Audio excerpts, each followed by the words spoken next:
Hauji story collection YouTube ku tabiri khudimok ku khurumjari hauji pung ani takibaga loinana akhanaba paw khara khanganjari Cocomi bu namthanaba hotnarklibasi tumina khak leiroi students front NRC amasung census da miyamna leiriba samanuba si wakhan tahanba mathau taragli Kokina daily khunda garage mai thanaba honaramle Manipur dagi naronda thau puthokibana awaba mayokna kadawriba moreda lan thau punaba hunaraba kari tare phara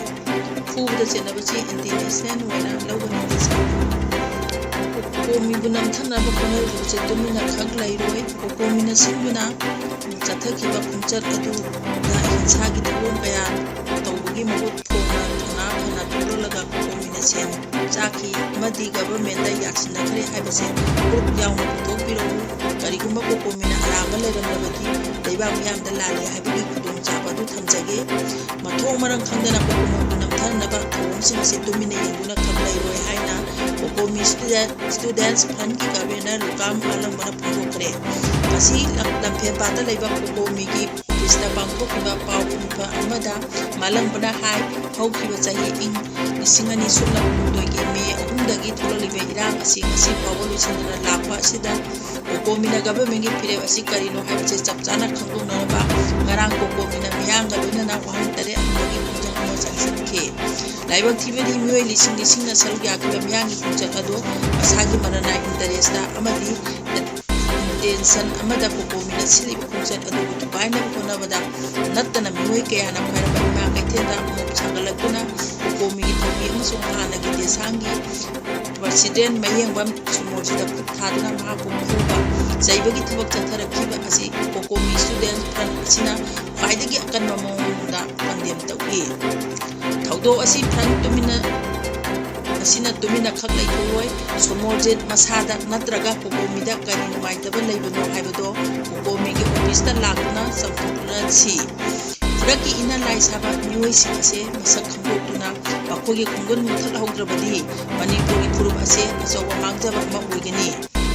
Leibang miyangi gengnaba maitai furuki theater sing asi masak khangdokuna maru phana mangalase haina Cocomi students prana leibang miyamda mona haijari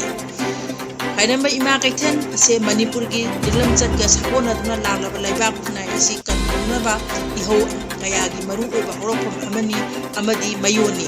adugi sumathakta kaithen asigi ima sina sombagi damakta masa masusing kannabagi damakta thawai thabaki dana lanthanarakiba pidamngai oiriba ima sini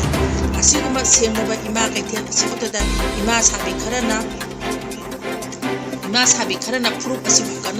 kannaba chansilakpa hausing amasung ihauroi singbu yakhai thingai be pibo honarpa ase ngarangi thogchina amba oiraktre maram asina haiba ima sabi mahiksing asibu hadotuna mamut dituna tumna mangan khidrabadi khairma ima kaithel ase lepakuna mangnanaba honarbesingi bangda takhigani maram aduna masidagi aikoi cheksil hausi aina kaithen asigi ima singi mafamda haijabano inana asiguma thokdoksing chatharaliba miyoising khangdoktuna aikoi khudimana para tambiba matam oire haiki Mahana makhatana hai Cocomi na ngarang sinkiba Manipur ngaki miyangi wang hangba khumjal aduda asoiba aramba amata leikide Cocomi na leibang miyamda mangjongna na numit asida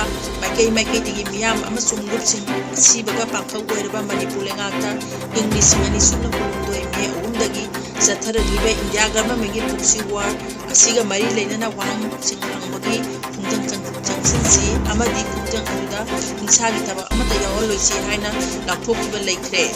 Cocomi na leibang miyam da hijatkiba asigi matung ina maikei digi mioi lising na saruk yaduna ꯈꯣꯡꯆꯠ ꯂꯥꯛꯅꯈꯤ ꯑꯃꯁꯨꯡ ꯃꯅꯤꯄꯨꯔ ꯂꯩꯉꯥꯛꯇ ꯃꯤꯌꯥꯝꯒꯤ ꯋꯥꯍꯪꯁꯤꯡ ꯑꯁꯤ ꯍꯪꯅꯗꯨꯅ ꯆꯦꯔꯣꯜꯁꯤꯡ ꯄꯤꯁꯤꯟꯈꯤ ꯂꯩꯉꯥꯛꯀ ꯍꯛꯊꯦꯡꯅꯅ ꯎꯅꯕꯁꯨ ꯌꯥꯎꯅꯈꯤ ꯀꯣꯀꯣꯃꯤꯁꯨ ꯂꯩꯉꯥꯛꯇ ꯑꯏꯕ ꯆꯦꯔꯣꯜ ꯄꯤꯗꯨꯅ ꯋꯥꯍꯪ ꯇꯔꯦꯠ ꯑꯁꯤ ꯍꯪꯖꯈꯤ ꯑꯗꯨꯕꯨ ꯀꯣꯀꯣꯃꯤꯒ ꯃꯅꯤꯄꯨꯔ ꯒꯚꯔꯟꯃꯦꯟꯠꯒ ꯎꯅꯈꯤꯕꯗꯤ ꯂꯩꯈꯤꯗꯦ ꯑꯗꯨꯕꯨ ꯂꯥꯏꯕꯛ ꯊꯤꯕꯗꯤ ꯂꯩꯕꯥꯛ ꯈꯨꯟꯅꯥꯏꯒꯤ ꯏꯍꯧ ꯑꯁꯤ ꯅꯝꯊꯅꯤꯡꯕ ꯃꯤꯑꯣꯏ ꯈꯔꯅ ꯄ꯭ꯔꯤ ꯄ꯭ꯂꯥꯟ ꯇꯧꯗꯨꯅ ꯀꯣꯀꯣꯃꯤꯅ ꯃꯅꯤꯄꯨꯔ ꯒꯚꯔꯟꯃꯦꯟꯠꯒ ꯎꯅꯗꯨꯅ ꯋꯥꯔꯤ ꯁꯥꯟꯅꯈ꯭ꯔꯦ ꯍꯧꯖꯤꯛꯅ ꯀꯣꯀꯣꯃꯤꯅ ꯁꯦꯟ ꯆꯥꯈ꯭ꯔꯦ ꯑꯃꯁꯨꯡ ꯀꯣꯀꯣꯃꯤ ꯂꯣꯠꯈ꯭ꯔꯦ ꯍꯥꯏꯕꯅꯆꯤꯡꯕ ꯑꯔꯥꯟꯕ ꯋꯥꯐꯝ ꯀꯌꯥ ꯁꯟꯗꯣꯔꯛꯇꯨꯅ ꯄꯥꯏꯔꯝ ꯏꯃꯥ ꯀꯩꯊꯦꯜꯗ ꯃꯤꯌꯥꯝꯒꯤ ꯃꯣꯞ ꯁꯥꯒꯠꯂꯒ ꯀꯣꯀꯣꯃꯤꯒꯤ ꯃꯤꯡꯆꯠ ꯊꯤꯡꯍꯟꯅꯕ ꯍꯣꯠꯅꯈꯤꯕꯅꯤ ꯉꯔꯥꯡꯒꯤ ꯊꯧꯗꯣꯛ ꯑꯗꯨꯗ ꯁꯣꯃꯣꯔꯖꯤꯠ ꯐꯣꯔꯝꯕ ꯃꯤꯑꯣꯏꯁꯤꯡ ꯀꯣꯀꯣꯃꯤꯗ ꯆꯪꯕꯤꯔꯛꯎ ꯆꯪꯊꯣꯛꯅꯁꯤ ꯊꯧꯗꯣꯛꯁꯤ ꯀꯅꯥꯅ ꯏꯟꯁꯤꯜꯂꯒ ꯇꯧꯍꯟꯕꯅꯣ ꯍꯥꯏꯕ ꯂꯨꯞ ꯑꯁꯤꯅ ꯂꯣꯏꯅ ꯈꯪꯕ ꯉꯥꯛꯇꯅꯤ ꯀꯣꯀꯣꯃꯤꯅ ꯊꯤꯔꯒ ꯊꯦꯡꯅꯗ꯭ꯔꯤꯉꯩꯗ ꯃꯁꯥꯅ ꯌꯥꯅ ꯀꯣꯀꯣꯃꯤꯗ ꯆꯪꯕꯤꯔꯛꯎ ꯑꯃꯁꯨꯡ ꯂꯩꯕꯥꯛ ꯃꯤꯌꯥꯝ ꯈꯪꯅ ꯄꯨꯟꯅ ꯋꯥꯔꯤ ꯁꯥꯃꯤꯟꯅꯁꯤ ꯉꯔꯥꯡ ꯀꯣꯀꯣꯃꯤꯒ ꯒꯚꯔꯟꯃꯦꯟꯠꯒ ꯋꯥꯔꯤ ꯁꯥꯟꯅꯈꯤꯕ ꯂꯩꯇꯦ ꯀꯣꯀꯣꯃꯤꯒꯤ ꯃꯤꯡꯆꯠ ꯊꯤꯍꯟꯅꯕ ꯍꯣꯠꯅꯈꯤꯕ ꯑꯃꯁꯨꯡ ꯐꯨꯔꯨꯞ ꯑꯁꯤꯒꯤ ꯑꯄꯨꯟꯕ ꯄꯥꯡꯒꯜꯕꯨ ꯊꯨꯗꯦꯛꯅꯕ ꯍꯣꯠꯅꯈꯤꯕ ꯃꯅꯤꯄꯨꯔ ꯐꯨꯔꯨꯞꯀꯤ ꯔꯤꯑꯦꯛꯁꯟꯁꯤꯡ ꯃꯅꯤꯄꯨꯔꯒꯤ ꯃꯤꯌꯥꯝꯅ NRC ꯃꯔꯨ ꯊꯣꯟꯅ ꯐꯪꯍꯜꯂꯁꯤ ꯍꯥꯏꯅ ꯑꯃꯨꯛ ꯇꯧꯅ ꯃꯤꯌꯥꯝꯅ ꯍꯥꯏꯖꯔꯤ ꯃꯊꯣꯡ ꯍꯨꯠꯇ꯭ꯔꯕ ꯂꯝꯍꯦꯟ ꯇꯨꯍꯦꯟꯕ ꯊꯕꯛꯁꯤꯡ ꯑꯁꯤ ꯀꯣꯀꯣꯃꯤ ꯁ꯭ꯇꯨꯗꯦꯟꯠ ꯈꯔꯅ ꯃꯥꯏ ꯂꯩꯔꯒ ꯆꯦꯟꯒꯗꯕ ꯅꯠꯇꯦ ꯂꯣꯏꯅꯅ ꯉꯔꯥꯡ ꯁꯣꯃꯣꯔꯖꯤꯠ ꯐꯣꯔꯝꯕ ꯊꯧꯗꯣꯛꯀ ꯃꯔꯤ ꯂꯩꯅꯕ ꯃꯤꯌꯥꯝꯅ ꯊꯥꯕꯤꯌꯨ ꯍꯥꯏꯅ ꯄꯨꯂꯤꯁꯅ ꯏꯄꯥꯔꯥ ꯍꯪꯈꯤ ꯁꯦꯟꯁꯁ MPRNARIC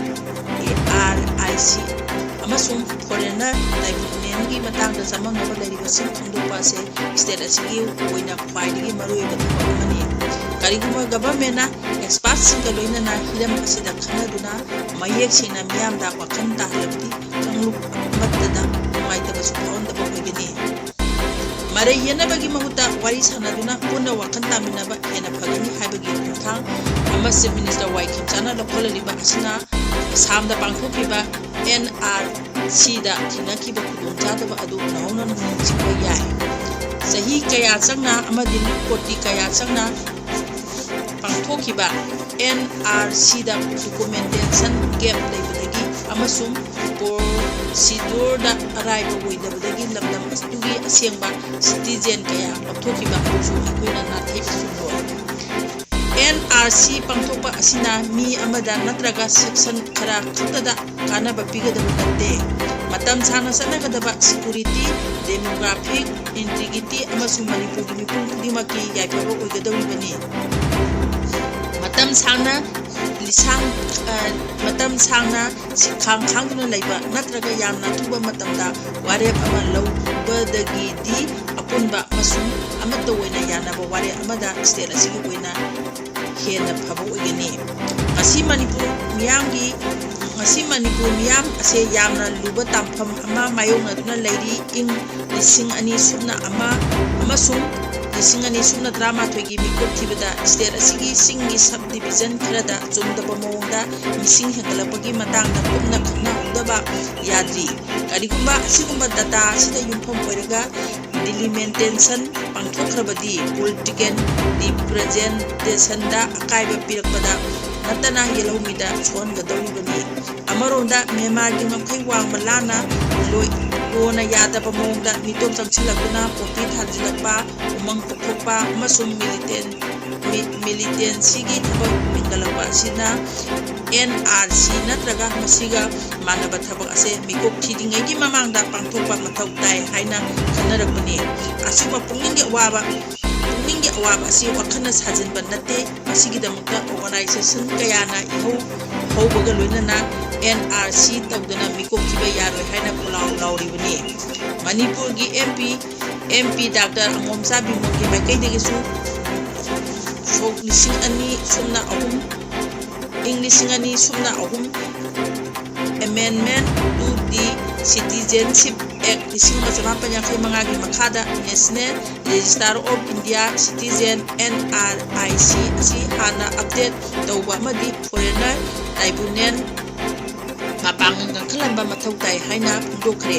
ꯍꯥꯏꯔꯤꯕ ꯗꯤꯃꯥꯟꯁꯤꯡ ꯑꯁꯤ ꯁꯦꯟꯁꯁ 2018 ꯊꯣꯛꯇ꯭ꯔꯤꯉꯩꯒꯤ ꯃꯃꯥꯡꯗ ꯂꯝꯗꯝ ꯑꯁꯤꯒꯤ ꯗꯦꯃꯣꯒ꯭ꯔꯥꯐꯤꯛ ꯏꯟꯇꯤꯒ꯭ꯔꯤꯇꯤ ꯑꯃꯁꯨꯡ ꯁꯤꯇꯤꯖꯦꯅꯁ ꯔꯥꯏꯠ ꯉꯥꯛꯇꯨꯅ ꯊꯝꯅꯕꯒꯤꯗꯃꯛꯇꯅꯤ Manipur gu oina house listing operation asi sahi asigi September amadagina kutha phawba pangthokadabani sep enumeration gi thabangna August 10 kutha mathoi phawba pangthokadabani punama asi oiduna su legal framework sing kopna yengsimba samda phangkiba experience amadi practical tools sing neinaba mathau tari NRC hana pangtholaga census pangthokadabani haibase khutana achumba khongthangni haibadi yaroi machina Manipur khairi phare haina khanba yaroi maramdi asamda thunariba khudungchadaba para adu singkadabani state aduda singba yelomi yauna mi lakh tara mapalom citizenship ki phokadabani irangna solaba mi kaya lanjenaduna leiba state asida NRC na hana pangtholaga mikok thiba haiba wafam ase kudakta pangtholuba matamda sulu kya legani imung kaya dokhai tangani sing amasung tangni marakta khaibum tanabagi sang galakani census lisingani sukna kundare asibu matang kaktana thinthabu wengani nauna pangthokadoriba digital census asi English ani subna ama amasung ani singani sumna drama to data da yumpham oraga pangthokadaba delimitation adu namthanaba ngamgadoribani masigi mathakta full NRIC asisu matam sel amadi process yamna sangba ama oigadoribani masina masa matongda legal immigration khandokpa amadi mayumda tindokpa sumamloi Auji aikuna kudakta laphokadaba thaba asi agreement control tawba fencing tawba cross border movement gi rule chiksina tingsimba amasung nauna mitok changdanabagi damta intelligence amadi patrolling gi thabak ingkhalanba foreigner turbulence Manipur li khatpa jingnaba kesing kudakta wayemba